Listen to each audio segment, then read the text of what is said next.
यसमा नागरिक र सैनिक सबैको उत्तिकै अपनत्व सृजना होस् भन्ने उद्देश्यबाट सहकार्यबाट यो कार्य थालिएको छ। एउटा जुन पहलता सुरु गरिएको छ, यसको पहलताको मुख्य उद्देश्य नेपालको इतिहासलाई उजागर। कालापानीमा नेपाली सेनाको तैनाथी हुँदा प्रधानमन्त्री र नेताहरूलाई आखिर के घाटा हुन्छ त? आफ्नै भूमिमाथि विदेशी सेनाले अत्याचार गरिरहँदा प्रतिकार स्वरूप नेपाली सेनाको फायर खुल्दा नेपाली नेताहरूको टाउको दुखाइको विषय किन बन्ने? अनि ठूला ठूला भ्रष्टाचारहरूको काण्डमा सेनालाई समेत सहभागी गराउँदा नेताहरूलाई आखिर के फाइदा हुन्छ त? र स्वयं सेना समेत किन सावधान बन्न सक्दैन? विदेशी शत्रु सेनासँग बहादुरीपूर्वक लड्नुपर्ने सेनालाई भ्रष्टाचारको पोखरीमा डुबाउने कमान्डरहरूलाई कारबाही गरिनुपर्नेमा पुरै सैनिक संगठनको किन बदनामी गर्नु? यसकारण रणनीतिक युद्धको अवस्था र नेताहरूको भूमिकाको बीचबाट रुमलिएको कालापानीको दुःखलाई निरन्तरता दिन सक्नु नै राजनीतिको न्यूनतम शर्त हो। झट्ट हेर्दा केही नभएको जस्तो देखिने तर भित्रभित्र ठूलो डढेलोले सखाप पारेको यस घटनाको परिणामस्वरूप अबको अवस्था के हुने? नेता, सेना र जनताको हैसियत के रहने? मेरो देशको भविष्य अब के हुने? प्रश्नहरू तेर्सिन थालेका छन्। तर पनि यस बीचमा यस्ता व्यक्ति र समूहहरूका बीचमा यस्ता व्यक्तिहरूको जन्म भइरहेको छ जो देश नै बेचेर पनि अरबपति बन्ने अवसरको खोजीमा छन्। नेपाली सेनालाई बदनाम गराउँदा सेनाको लोकप्रियता घट्ने र जतिसुकै अपराध गरे पनि सैनिक अवरोध खेप्नु नपर्ने बुझाइमा रहेका नेताहरूले चाहेको कुरा आखिर के हो? एक क्लिकमा 10औं अरब भ्रष्टाचार गर्ने योजना अन्तर्गत सेनालाई किन सहभागी गराइयो? विगतमा बदनामी कमाएका कैयौं घटनाबाट समेत नेपाली सेनाले सरकारसँग सतर्कता अपनाउन नसक्नुको कारण आखिर के हो? यस घटनाले नेपाली सेनाको नेतृत्वमा भएको भ्रष्टाचार मोहलाई उदाङ्गो बनाइदियो भन्नेहरूलाई कसरी जवाफ दिने? यही सेनाले प्रदर्शन गर्ने साहसले कालापानी, लिपुलेख र लिम्पियाधुरा सहित टिस्टादेखि काङ्गडासम्मको भूभाग फिर्ता हुने अभिलाषालाई कसरी सम्बोधन गरिन्छ? नेपाली सेनाको योजना अब के छ? विस्तृतमा हेरौं।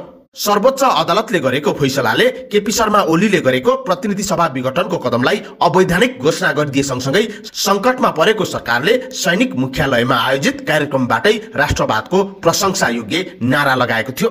उक्त दिन ओलीले भनेका थिए, अब नेपाली सेनाले बहादुरी प्रदर्शन गर्न सक्नुपर्छ, देशको भूमि सुरक्षा र सिमानामा अनुगमनका लागि खटिनुपर्छ, नेपाली सेनाले आफ्नो इतिहासको गरिमा बचाउन मैदानमा उत्रनुपर्छ। तर पछिल्लो अदालती फैसलाले ओलीको सत्ता सुरक्षित गरिदिएपछि नेपाली सेनालाई सरकारले फेरि पनि पंगु बनाएको भन्दै आक्रोशका स्वरहरू सुनिन थालेका छन् भने यस बीचमा देश थप जटिलतातर्फ मोडिएको देखिन्छ।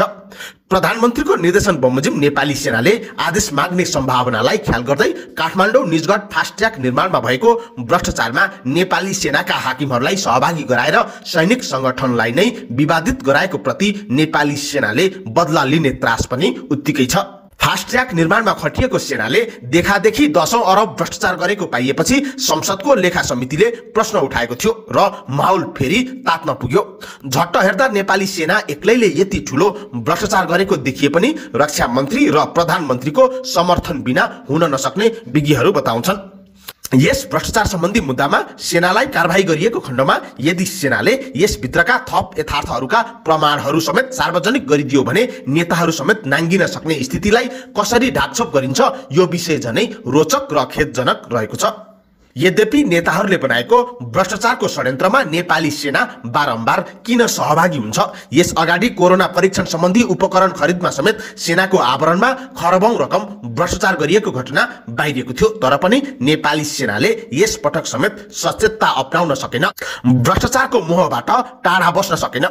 नेपालका राजनीतिक दलहरू राजनीतिक मुद्दामा मात्र होइन, देश र जनताको मुद्दामा समेत सहमत हुन सकेका छैनन् एकै ठाउँमा। त्यति मात्र होइन, एउटै पार्टीभित्र समेत कोही इन्डियन पक्षमा ओकालत गर्छन् भने कोही चीन, कोही अमेरिका या कोही अन्य देशको पक्षमा ओकालत गर्ने नेता यो देशमा अझै जन्मिएको रहेनछ भन्नका लागि निराशाजनक अवस्था अझै पनि विद्यमान देखिन्छ।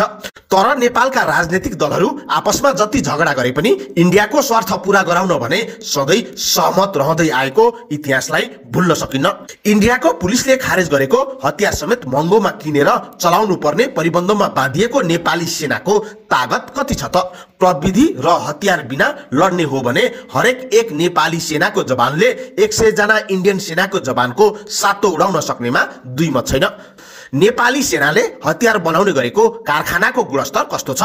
सेनाले अब कस्ता हतियारहरू खरिद गर्नुपर्छ अनि आफ्नो जनशक्ति र प्रविधिको विकासमा कहिलेदेखि काम थाल्नुपर्छ, कुन स्तरमा अगाडि बढाउनुपर्छ, विदेशी हस्तक्षेपलाई कसरी बहिष्कार गर्न सकिन्छ, विदेशी दुश्मन सेनाहरूसँग कसरी मुकाबिला गर्ने, अहिलेकै परिस्थितिमा नेपालमा सैनिक शासन सफल होला त? सेनाको हैसियत र विरासतले सेनालाई भरोसा दिन सक्ला त? प्रधानमन्त्री केपी शर्मा ओलीकी विश्वासपात्र रहेकी राष्ट्रपति विद्यादेवी भण्डारी परमाधिपति रहेको सेनाको तागत आखिर कति त? शान्ति र स्थायित्व भन्दा पनि दण्डहीनता बढ्ने त होइन? यदि त्यसो हो भने सेनाको हतियार कालापानीको दानापानी लुटिरहेको जल्लादमाथि वर्षन सक्नुपर्छ। तेरो देश सिध्याइदिन्छु भन्दै हरकत देखाउने इन्डियन सेनालाई सम्मान गरेको यही मेरो देशको नेपाली सेनाले नेपाली जनताको चाहनालाई सम्मान गर्ने तागत राख्छ कि राख्दैन? प्रश्नहरू भने अझै जीवित छन्। कालापानीमा रहेको इन्डियन अतिक्रमणकारी अत्याचारी आतंककारी फौजमाथि गोली वर्षाउँदाको परिणाम के होला? नेपाली जनताले देशका लागि पसिना बगाउने तागत राख्छन् कि राख्दैनन्? आवश्यक पर्दा रगतै बगाउनु पर्ने हुन सक्छ। तर बंगलादेशको सेनाले भने अत्याचार सहन नसकेर इन्डियन सेनामाथि गोली वर्षाएको थियो। अन्ततः बंगलादेशको भूमिबाट इन्डियन सेना पछाडि हट्न बाध्य भएको थियो। अर्कोतिर भियतनामी जनताहरूले अमेरिकी सेनालाई समेत खरानी बनाएको इतिहासको व्याख्या गर्ने विद्वानहरूले मोदीको तलुवा चाटेर रक्सीको बिल तिर्ने गरेको यथार्थलाई पनि भुल्न सकिन्न। जन्म उत्सवको बहानामा देशको नक्सा काटेर खाएको विषयलाई लिएर केपी शर्मा ओलीको व्यापक विरोध गरिनुको कारण आखिर के थियो? इन्डियालाई महाकाली नदी बेचेर लिएको भनिएको 10 खरब पैसा तुरन्त राज्यकोषमा जम्मा गरियोस् भन्दै कयौं वर्षसम्म आन्दोलन गरिनुको कारण आखिर के थियो? अनि अहिले त्यो सबै विरोधका स्वरहरू कहाँ विसर्जन भए? सुरुमा विरोध गर्दै आइरहेका प्रचण्ड समेत भित्रभित्र सहमत भएको देखिनु र ओली र देउवाले सुरुदेखि नै खुलेरै एमसीसी को समर्थन गर्दै आएको हुनुले देशको भविष्य अब कतातिर जाँदैछ? प्रश्नहरू अनुत्तरित नै छन्। सन् 1996 मा गरिएको महाकाली सन्धिमा लिम्पियाधुरालाई इन्डियाको भूभाग भनी दाबी गर्नलाई केही खुकुलो बाटो छोडिदिएका कारण इन्डियन पक्षले कडीका रूपमा त्यही महाकाली सन्धिलाई प्रस्तुत गर्दै आइरहेको प्रति हाम्रा नेताहरूले किन भूल सुधार्ने प्रयास गरेका छैनन्? त्यस बारेमा किन बोल्ने प्रयास गर्दैनन्? प्रधानमन्त्री केपी शर्मा ओली त्यस घटनाका मुख्य नायक हुन् भने योजनाकार र हस्ताक्षरकर्ता शेरबहादुर देउवा अहिले सरकारको प्रतिपक्षमा छन्। अनि इन्डियन आतंकवाद र विस्तारवाद विरुद्ध सुरुङ युद्धको उद्घोष गरेका प्रचण्ड नेपाली राजनीतिको अझै पनि केन्द्रमै छन्। नेपाली सेनाले चाहेर पनि आखिर किन केही गर्न सकेन? नेताहरूलाई तह लगाउने सैनिक सामर्थ्य कसले हरण गर्यो? सैनिक मुख्यालयबाट बाहिरिएको केही सूचनाहरूले फेरि तरंग पैदा गरिदिएको छ। सैनिक शासन सम्भव छ त? सेनाको शासनले देश र जनताको हितको रक्षा गर्न सक्छ कि सक्दैन? विगतका नेताहरूले जस्तो इन्डियाको गुलामी नगरी नेपाली सेनाले शासन चलाउन सक्ला कि नसक्ला? यदि नेताहरूकै हरकतमा गएर इन्डियन भक्ति र गुलामीमा लम्पसार पर्यो भने नेपाली सेनाको हकीकत के होला? इन्डियाद्वारा अतिक्रमित लाखौं वर्ग किलोमिटर भूभाग फिर्ता अभियानमा नेपाली सेना कतिको कटिबद्ध छ? जबरजस्ती नेपाली भूभागमा पसेर हजारौं नेपालीहरूको हत्या गरेको इन्डियन सत्ताको वर्दीधारी जल्लादहरूलाई कानुनी कठघरामा उभ्याउन नेपाली जनताको समर्थनले नेपाली सेना परिचालित हुन्छ कि हुँदैन? तर नेताहरूको आदेशबाट नेपाली सेना कहिले परिचालित होला त्यो यसै भन्न सकिएन। जुन द्वन्द्वकालमा सत्ता रक्षाका लागि सेना परिचालन गर्न मरिहत्ते गरेका यिनै शासकहरू अहिले देशको माटो सुरक्षाका लागि चुइक्क बोल्न सकेको अवस्था देखिँदैन। बालुवाटार बेचेर खानेहरूको मन्त्री पद हरण गर्न कसले सक्ला? व्हाइट बडीका धमिराहरूको सांसद र मन्त्री पद कसले खारिज गर्ने ताकत राख्दछ? नेपाली सेनाका पछिल्ला कामहरूले जनतालाई भरोसा दिन आखिर किन सकेन? कोरोनाको औषधि खरिदको बहानामा भ्रष्टाचार गर्ने प्रधानमन्त्रीले जवाफ किन दिनु नपर्ने? सेना भन्ने बित्तिकै कुनै पनि देशको प्रमुख शक्तिका रूपमा हेरिन्छ। नेपालको संविधानले पनि सेनाको भूमिकालाई उच्च महत्वका साथ हेरेको छ।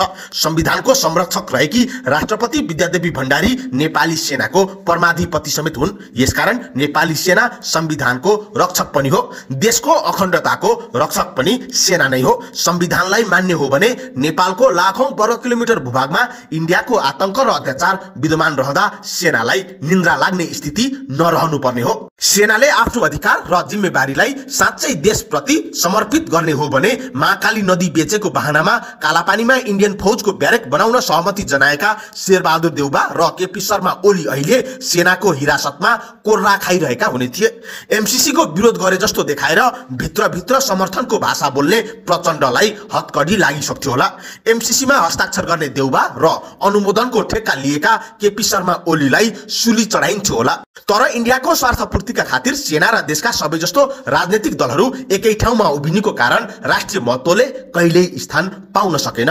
कालापानी युद्ध र टिस्टा काङ्गडा एकीकरण सम्बन्धी रणनीति अन्तर्गत अल्पकालीन, मध्यकालीन र दीर्घकालीन रणनीति बनाई सेना, नेता र जनताको संयुक्त मोर्चा बनाउन ढिलो गर्नु हुँदैन। इन्डियाद्वारा अतिक्रमित भूभागका सम्बन्धमा प्रचार प्रसार, प्रतिरोध प्रदर्शन, दबाव सिर्जना, भण्डाफोर सहित पर्याउँदा सैन्य कारबाहीको तहसम्म थालनीको सुरु गर्नुमा मात्र यो देशको भविष्य सम्भव रहने विज्ञहरू बताउँछन्। कालापानीमा नेपाली सेनाको बाहिनी निर्माणको कार्य कहाँ पुग्यो? लिम्पियाधुरा र लिपुलेखमा नेपाली सेनाको गणहरू स्थापना गर्ने कार्य कहाँ पुग्यो? आफ्नै भूमिमा बसेको नेपाली सेनामाथि आक्रमण गर्ने विदेशी झुण्डमाथि जवाफी कारबाही, कयौं आतंककारीहरूको घटनास्थलमै मृत्यु। इन्डियाले निरन्तर न्यू खोजिरहे, अब के गर्ने भन्ने सम्बन्धमा व्यापक छलफल। जय गोर्खाली भन्दै कालापानीमा नेपाली सेनाको दमदार उपस्थिति। लिम्पियाधुरामा नेपालको झण्डा फहरायो, बंगलादेशले सिकाएको स्वाभिमानको युद्ध कला हो। यस्तै शीर्षकमा समाचारहरू प्रसारण गर्ने धोको हाम्रो कहिले पुरा होला? टिस्टादेखि काङ्गडासम्मको सम्पूर्ण नेपाल एकीकरणको अभियानमा सहमत हुनुहुन्छ भने यो भिडियोलाई लाइक र शेयर गरी सुझावहरू भए कमेन्ट गर्न नबिर्सनुहोला। हस्त जय नेपाल।